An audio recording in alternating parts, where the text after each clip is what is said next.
Big dog, thank you so much. I want to give a little shout out to Nige, the chief, the headmaster, the flow master. He's the one who put me Legend. onto you. Good guy, and I'm just, mate, I'm fascinated. I want to hear the story from the horse's mouth. So, dude, take it away. Show everybody, tell everybody who the fuck Dave is. In a well, in a nutshell, I'm a bit of a fitness freak, and I guess that's how that's how I met Nige in the first place. Just fitness circles, getting out, meeting people. That's why we're speaking here today. You know, I love all that. But yeah, I think obviously from me stems my whole philosophy, my whole mindset, my whole who I am, why I like seizing the day. I know that's a bit of a cliche, but you know, carpe diem, live for the moment is it's probably stems from my disability. And I know Nigel's got a disability as well, so we kind of had a big kind of connection over that in training, and a lot of things he says kind of really resonates with me. But I grew up with my disability. I was born with a bone condition called multiple epiphyseal dysplasia, um, and stemming from that, you know, I had quite a lot of struggles, I guess, when I was growing up. Got quite a lot of joint pain, and a lot of my disability is basically joint pain management. And obviously, training it has a massive impact on that. And I think it's always been a balance for me. And growing up, I definitely had to find that balance between doing too much and doing enough to keep my bones kind of supple, and shall we say, like, you kind of keep the pain at bay by staying in shape, but being getting in shape kind of is a painful process in the first place. So it's kind of a weird one for me. My relationship with fitness training and sport and everything is all kind of intertwined with my disability. And that's kind of how so yeah, gone off on one there, but fundamentally I'm a former Paralympian. So I played 3 Paralympic games in table tennis, and again started playing table tennis as a bit of a, you know, push myself, rehabilitation from an injury when I was growing up playing football. Um, so yeah, table tennis was a fantastic sport that I kind of fell in love with as soon as I picked up a bat. Like something I could play without too many limitations. Like I could beat my older brother who's able-bodied. Just the competitive aspect, and it gave me that platform and that goal and that kind of purpose to aim for growing up. And obviously, the rest is history. So yeah, here we are. I'm now the body's not getting any younger. I'm now finished my career in table tennis, and I'm falling in love with CrossFit. And I think your same principles and your values, you never lose them. And I think if you do lose them, then you can get into a pretty bad way. And I think coming out of sport, I did struggle a little bit, but staying hold of my, you know, my fitness kind of principles and everything my reasons for getting up in the morning and staying fit and healthy and everything like that is still there. So yeah, I'm loving CrossFit at the moment, and like I touched on, meeting so many cool people, yourself included, sir, Nige, etc. etc. We're just going with it for now. So yeah, life's good. Um, Seize the day. Does that give you a good little overview? I suppose you can pick off a few questions if you like. That's way better than me, brother. Maybe you get a job at the BBC after that.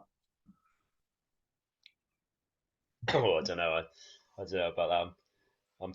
I'm too risky sometimes. I think I'm too out. I don't know. I'm too off piste. I don't Yeah, know. that's why I do I think that's a podcasts, good man. thing, but you never know. That You can say what you want. legit, Absolutely. it's my thing. I just say as many Are we shits as I keeping it? want. So we're not keeping it PG right now. That's good. We'll just No, go with dude, come on, man. I'm from Manchester. Like, what's going on here? I don't think it. anybody from the north has ever been PG. You know what I mean? But I wanna touch on choosing your hard, right? You were like, well, I gotta go through fitness, which is hard for my body, but at the end of the day, that is hard and it's going to put me through pain. But if I don't, it's hard and it's going to put me through pain. And it's kind of choosing a rock and a hard place at a young age, right? What's that like, man? Talk me through that mindset and the mental process you have to go down as a young man at the end of the day. It's not like you and I choosing that decision now, knowing that life's going to smash us in the face anyway. Like Yeah. it's at a young age of like, well, I have to put myself Well, through here. I guess just striving to become better at something. I think that was whatever that may be, and that's the freedom of mind in that kind of mentality is you could apply that to anything. And I think for me, like having an older brother to kind of aim for and try and beat and try and catch up with slash maintain the pace with him as we were growing up was everything to me, and I kind of never really saw myself as disabled. And I think it was a slow, gradual process, which is why I think the growth that you go through over, especially through like puberty and like through your adolescent years, like you come to terms and you have that acceptance over a long period of time. I think that's why it's a lot more difficult, maybe. And I kind of really admire the guys who go through some trauma or have an injury or whatnot, and they have to go through that growth process instantly. And it's tough. Like you do go through some tough times, but I think that's why you have to have the release. You have to have something aside to aim for and keep you going, because otherwise those tough times can be a lot harder, I think. But yeah, for me, I think obviously my platform was table tennis, and being able to push through the pain was easier because I had that kind of goal and that kind of platform to show what I can do, and yeah, it kept me going to some extent. But you're right. There's good pain and there's bad pain, and I think in yourself, like everyone's different. That's the fantastic thing about the human body. Like everyone is completely different. Like what works for me is not going to work for someone else, and I kind of know what my body can. Well, that's not strictly true because you never really know your limits until you really push them, do you? So Mm. I think you have to kind of investigate that yourself. You have to get to your point. You have to put yourself into the breaking point to know what you can really do. And I think I do there's a grey area sometimes with myself. Definitely push my bones a little bit further than maybe they, medically advisable. But I believe that has in the long, over time, I've done way more than I ever could have imagined that I could have done in my life, just from having that mindset. Um, what was I going to say? I was going to say something. Um, Climbed don't a couple of quite mountains remember as well, right? now. But yeah, yeah, yeah. I think that's the point. I think when you know the feeling of not being able to do something, of like being in that situation when you're in hospital and you can't move and you can't walk, you're in so much pain that you can barely do anything. Like it's impossible not to get addicted to to try and better in yourself to the point where you can do those things. And I think I just can't see how it becomes easy to push through that pain because it's such an incredible feeling being able, what the human body can do. Um, and obviously, there's different relative scales for everyone. But for me, like, I just love climbing mountains. I just love what it represents, like metaphorically as well as the physical act of climbing a mountain. Like, I'm just addicted to it. I just love it. And like not being able to do that. Like last year, I had a hip replacement and my hip was in a really bad way. That was like a result of basically my table tennis career. And any British people will know of Andy Murray, like tennis player. He's got really bad hip problems. It's quite a common thing for racket sports, like twisting, etc., etc. So I had a whole host of problems last year, and it can really affect you mentally as well. Like I was not in a good way, and not being able to do those things. Like yeah, now I'm able to do that again. It's like you're in the gym and you're hanging out and you're in like pain from exercise, just like out of breath or just cardiovascularly, like so it becomes so easy to push through. Like I think you can, like having a disability, it kind of gives you an innate sort of resilience and kind of ability to just be able to do that. I think, uh, and you can this is what I love about exercise. Like it you become a bit of an impenetrable fortress. I think they call it in stoicism terms. Like you know you're so used to being in discomfort and pushing through and getting to your place where you're so indestructible that you just feel invincible. And I I think that's what being disabled and having a disability and growing up and learning this whole, not that you learn the mindset as such, but you can definitely improve your performance and have influence over your mind, and it's just made me into such a strong person, I think, to the point where shit can happen in life, and it's okay. Like it's okay. Like, and I think you have to train these things. You have to go through these things to be able to. You're not automatically a strong person who can just push through anything. And yeah, I don't know. Climbing up mountains is my thing now. I love it, like the whole of what it represents. You know, climb a mountain, find a bigger one. Like it's just that I just love it. Just I can't get enough of it. Yeah. Definitely is a beautiful process. Sorry, And rambling on. no, brother, please don't apologize. You just talk, man. It's a pleasure, man. But climbing a mountain is a beautiful process, like you know, the mindset and the mental dump you get from the top, and also once you've done it, right, is unparalleled. But also I think the monotonous one foot in front of the other, and you go through that kind of anguish of, I fucking hate this.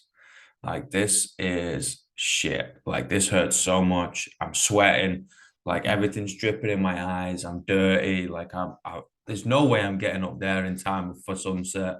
You're just like, why the fuck did I do this? And then you start thinking about things you did 20 years ago. You're like, Alex, like, oh, you probably shouldn't have done that, or you could have done this better. And you're like, fuck's sake.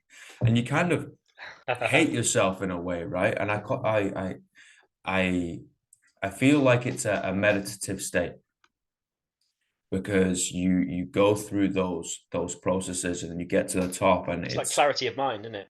100%, and it flips you, and you see something completely different within the four walls of your own mind. And it's like cleaning yourself out mentally, and as well getting the physical fitness as well. You can't deny that. It's a difficult thing to do, right?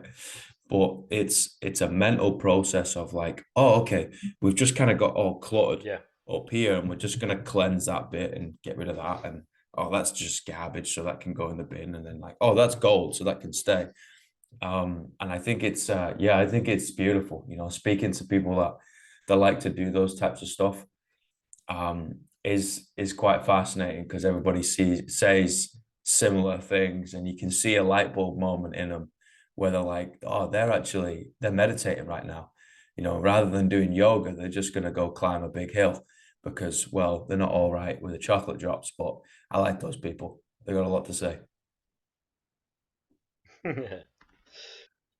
I can see that you've resonated. Yeah, and I've resonated so much with what you just said. Like the amount of mental gymnastics that you can play with your brain when you're in the pain cave, and it just comes to you out of nowhere. Like the amount of epiphanies I've had when I'm literally on the edge of, like, not necessarily giving up, but just feel like you can't do any more, and then you go and do, I don't know, 5K more, then you can't feel like you can't do another step, and then all of a sudden, all this inspiration comes from you, and you go do another mountain in that next afternoon or that next day, and like, yeah, it's it kind of, I think it kind of teaches you to live in the moment and just take one step at a time, like you said. When you kind of train like that, you don't get overawed with like the overall magnitude of like the final task or the final height of that mountain. I know we're speaking very figuratively here, but one step over and over again becomes 1,000 more steps, and you just don't get caught up with what the actual means. Like, say, like lying in hospital, that end goal seems so bloody far away that you can get quite demoralized over that and quite demotivated. But take it one step at a time, just keep pushing through, and next thing you know, you're there. You've done it. And yeah, I love the phrase, like the mental gymnastics, just compartmentalizing your brain, sticking, chucking things out, keeping things. And yeah, I think exercise is a brilliant way of doing that. um, I would totally agree. Yeah, I can't agree more, man. That's why I love this thing. That's why I've tried to make it into a career, like, that's why I'm addicted to it and get really obsessed with it. Is It's not that you come in and I see you do a stellar air squat, or you take this kettlebell and you put it above your head, right? Or you can sit on a rowing machine or a ski erg and just give it some big licks, right? Like, yeah, that's all great and fantastic, and you're pushing the boundaries of human performance, and it's really cool, right? Great. But it's taking an everyday person or an athlete and getting them on the floor and witnessing them walk through their own hell. And now this sounds like a little crazy, but let me explain. Because they're gone to a place mentally where they don't want to be, because they're in a place physically that they don't want to be. right? And everything is kicking off. They don't know what they're doing, never mind who they are or where they are, right? They're just everything is hurting. And they're going to this mental place where everything about them is telling them this was a bad idea and you should probably stop. You know, oh, you're going to hurt yourself, or the doctor said this as a kid, or you have that, or you're a lady, you're disabled, or whatever. And your brain's telling you that type of stuff, right? And you've basically got two options, yes or no, right? Listen to it or not. And I love witnessing people go to that own hell because inevitably exposure, they get more resilient and they end up telling themselves, no, no, I'm going to keep going. And then the smile on their face afterwards and the confidence build from proving to themselves that they can actually do shit. Right. It was a dumb like yesterday, man. Yesterday was a great example. It was like 5 rounds, 2 minutes on, 1 minute off. It was dumbbells, some dumbbell movements, and some burpees, right? Something super simple. And it was like, it's 2 minutes. Everyone can hold on for 2 minutes, right? So it's just hold the fuck on. Here's a grenade. I'm taking the pin out. Hold on to it until it goes off. I'm going to give you another one, right? And then it's like everybody's kind of gasping for air in the middle, and you're like, great. And you see, like round three, everybody's trying to slow down. And then you see them kind of like speed up again, slow down, speed up again because they're forcing themselves to hold accountable to themselves. And I'm like, this is poetry in motion. You know, you're going through those times that you didn't want to see again. You wanted to lock it up in a box. And guess what? Like we've tried that and we've had massive amount of suicide rates. We've had disconnectivity everywhere. Like people can't communicate with one another no more. And you're like, okay, great. Maybe we try something different, guys. Because, you know, a pretty smart man one time called Einstein said if we do the same thing over and over and expect different results, it's the definition of insanity.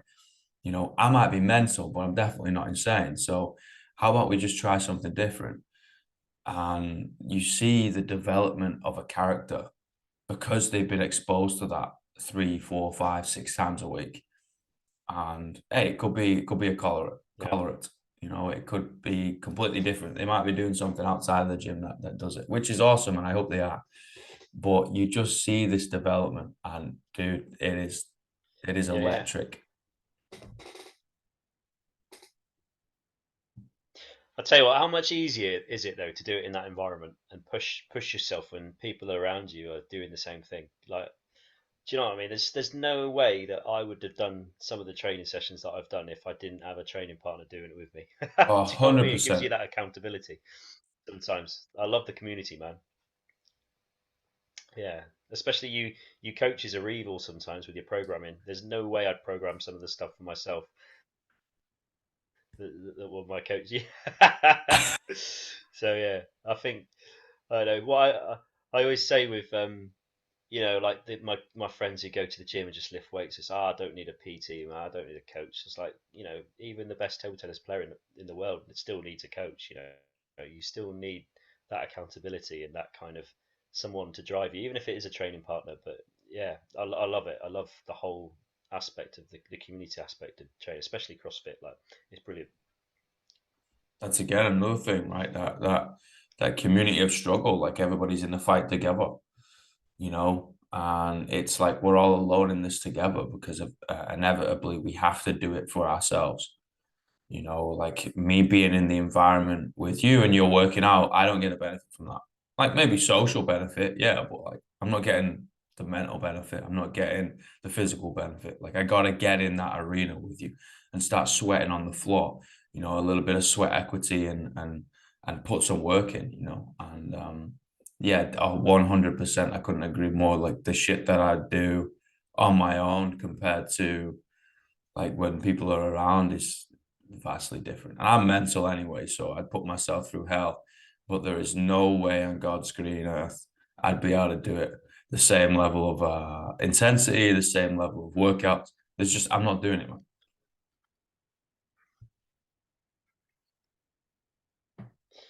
Have you uh, have you got involved in the cold water swimming yet, Alex?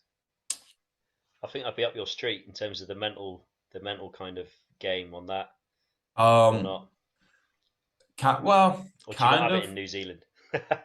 Well, the water's kind of cold, but not as cold as the Channel or the North Sea, right?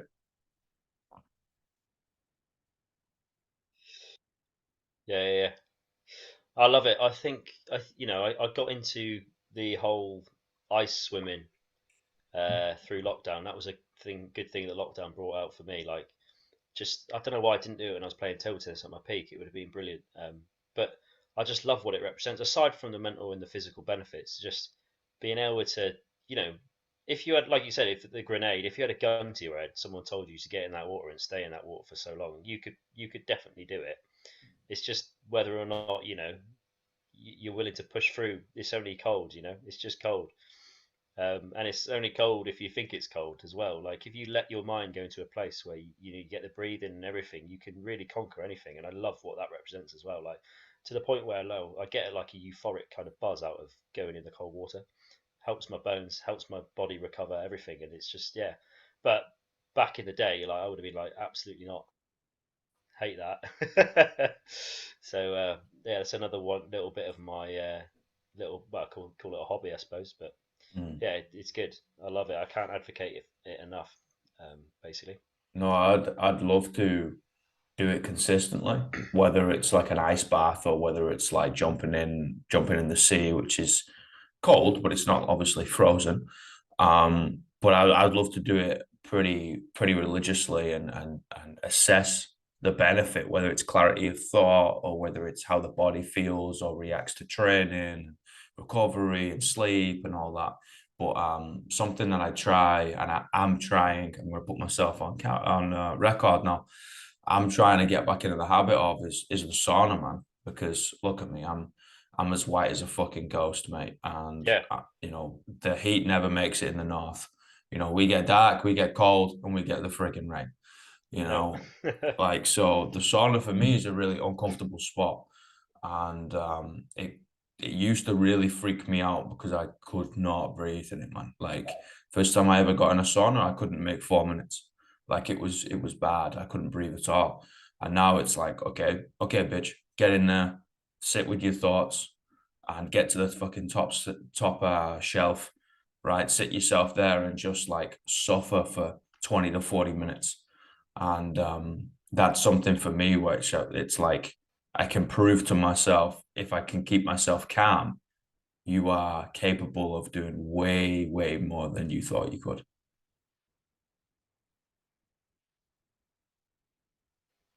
absolutely. Yeah, I'm going to the sauna tonight. Actually, that's what I was going to do. I'm going to go to the gym, go do a swim, and then get in the sauna. It's like my little ritual, Mm. the hot cold stuff. Do you Isn't it funny how you can train your body to do all these things like get your muscles stronger, get your cardio, your VO2 max, whatever. You can change the physical kind of physiological properties of your body, shall we say, and characteristics. But the only way that you could train like your I don't know your efficiency, shall we say, of like pumping blood around your body, oxygen and things like that. You can't go to the gym and just make your capillaries wider or your I don't know your the muscles that kind of contract around your arteries and your veins, like they can only be fired through temperature. Like it's mad how it's like a training session going in the cold or going in the sauna. Like it trains your internal kind of physiological self rather than going to the gym. It's more external, isn't it? But yeah, I think the amount of people who go and train their self like in the gym, but they don't actually focus on the inside either. Like it's literally opened up a whole new world of physical performance for me. I think I swear by it. It's brilliant. 100%, man? We are just an organic thing, and we just adapt to stimuli. That's all we do. And when we try and pair like beliefs and a mind system and a nervous system on top of that, and then also social, and then you could go down the spiritual route if that's your jam. You kind of shove all this together, it gets complicated, right? But if we look at the body as its singular thing, it's like all it is an organic thing, and it wants to survive at the end of the day. So if you give it a little bit of exposure over time, it's going to become a little bit more resilient to said exposure. And that's kind of it. It's like, well, okay, cool. If you're trying to be the fittest you can, the fastest you can, or whatever, the strongest you can, then we probably need to address it in that manner and try to make it a little bit more bulletproof in many, many different ways, right? Like it's like why we like doing CrossFit, and especially with the womps and the specific womps. It's like, team, we're gonna introduce some new ranges of motion today, some different implements, some slower moving. I was like, why? I was like, because I'm gonna try my best to make you bulletproof in as many positions as possible. Why? So when you go out there into life, I'm not saying you're going to wrestle a saber-toothed tiger, right? But when you go out there into life, you're a little bit more robust. Plus, you've proved to yourself more times than not that you can tackle anything that comes your way. Even if it's a D-ball, even if it's a freaking Atlas store, a barbell, a kettlebell, three of them, right? Whether it's running a frigging marathon, whatever it is, right? Or just doing a singular burpee or jumping onto a box, right? It's like it's something. You've pulled yourself up towards a pull-up bar, right? Granted, you've got three bands attached to your bollocks, but it doesn't matter. You've pulled yourself up, right? And then it's like, okay, yeah, I can go and do this, right? It's like, yeah, we just slowly give you a different stimuli to adapt to. And once we've got some sort of adaptation, which we will, that's okay. Well, just give you something else to make you feel uncomfortable. Because if we're always searching for that comfortable place to sit down and mollycoddle, and everybody says it's okay, you can be an asshole in society, you have that right, Dave. Like then we're creating an assholes of society. I think we need to have hard conversations with ourselves first, and then surround Yeah, ourselves with people that want nothing but the best for ourselves. And that usually means you're gonna have to do hard things, mate.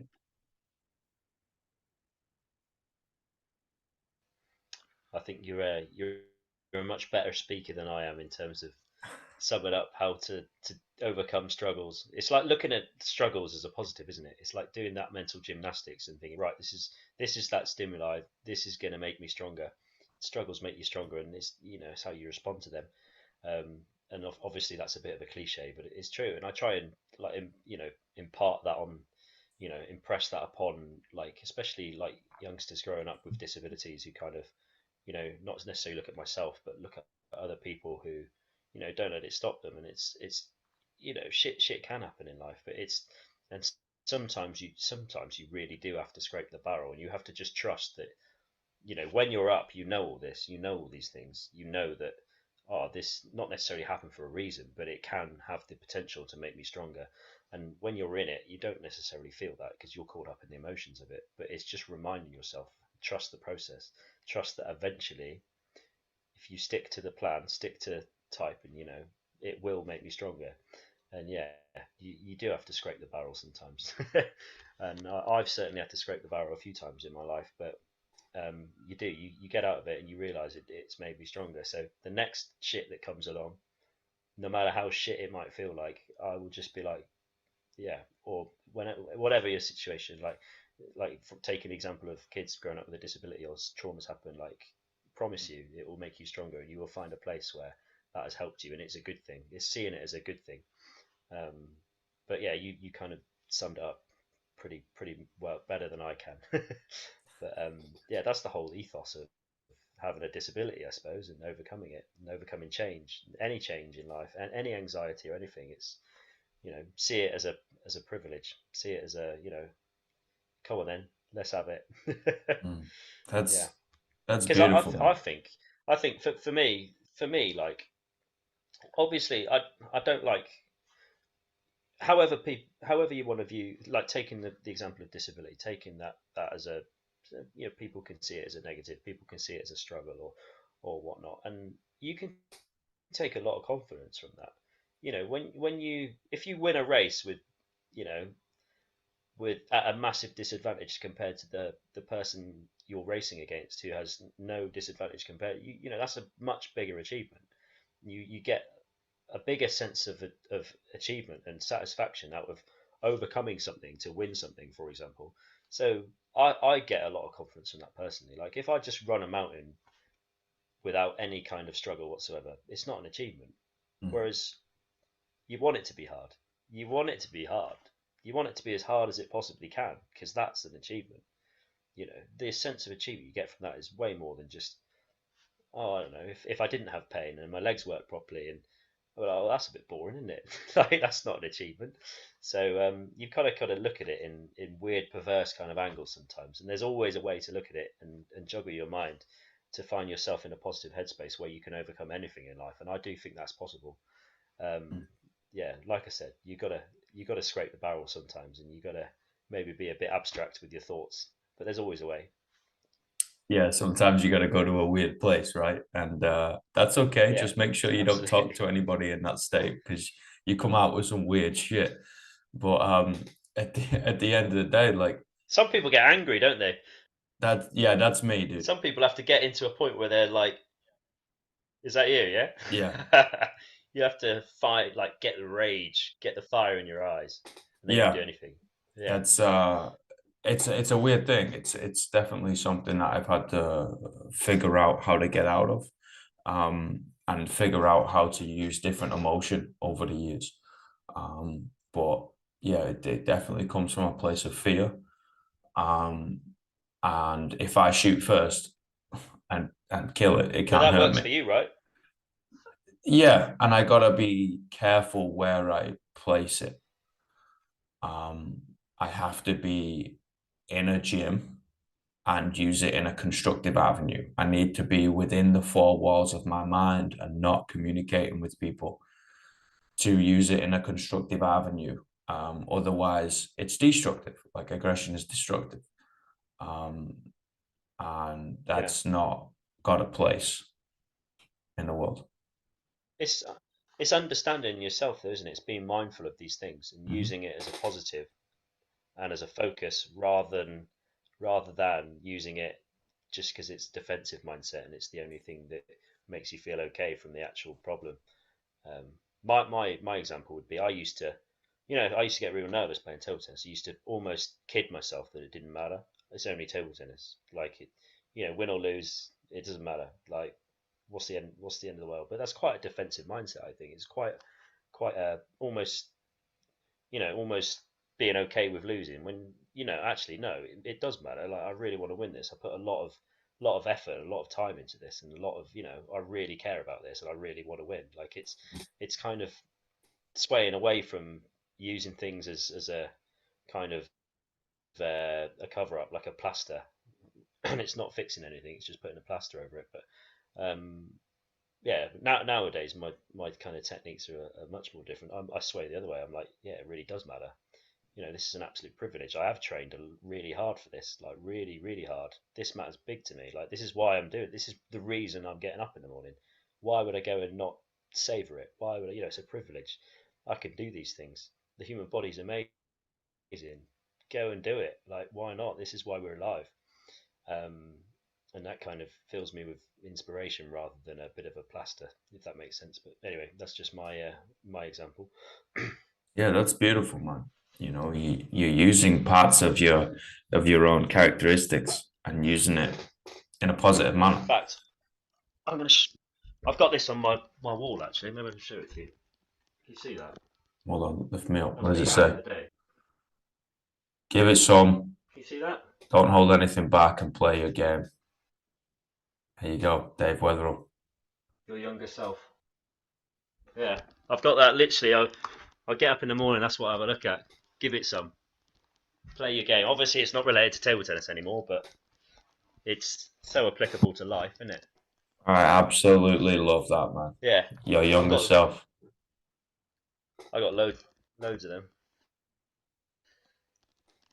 Yeah, I think that's the point, isn't it? Like when I coach the kids now, and like the kids are always like moaning about, oh, it's conditions, oh, it's a bit wet, it's a bit greasy, oh, he's got lucky, oh, I've got a bad draw. I'm like, I used to say those things, not maybe as bad as some of the kids, but like you have to go through these experiences. You kind of, oh, it's all that phrase, oh, it's all experience. Like, it's just you want it now, you want it there and then, but you have experience is the greatest teacher, and I didn't know these things when I was younger, and now I've been in the pressure cooker. I've been through the pain and all the whatever you want to, however you want to style it. Like I've been through situations which are good, which are bad, and everything kind of molds you and shapes you to the point where you just automatically realize it, like through those experiences. And you don't know that when you're younger. And I kind of wish I did, but some people are a bit more naturally robust and different ways of thinking. But like I do try and instill the mental game on the kids more so than it doesn't matter how well you can hit a table tennis ball. Sometimes everyone can hit a table tennis ball well. Everyone can has the potential to run up a mountain. It's the inside. It's how you actually kind of extrapolate your actual physical training and be able to put it into practice consistently when it really matters. Um, so yeah. Anyway, I love it. Oh, brother. Dude, this has been a pleasure. Thank you so much, man. Yeah. If we've what have we got? We've got long left on the meeting time, but I didn't know if it was going to cut out or anything. But yeah, we could chat all day, I'm sure. But dipping into the surface.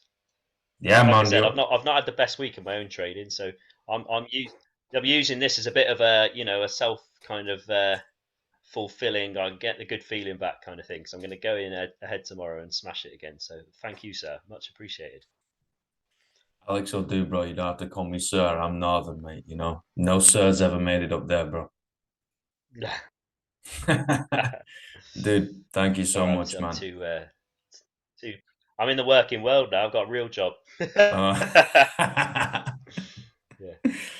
dude, we'll have to do this again sometime. Oh, have I lost you there? Yeah, mate. Absolute pleasure. Lovely talking to you, and yeah, keep in touch. We'll speak soon. Thank you, sir. Okay, Best of we'll luck with everything. see you soon. Bye, everybody.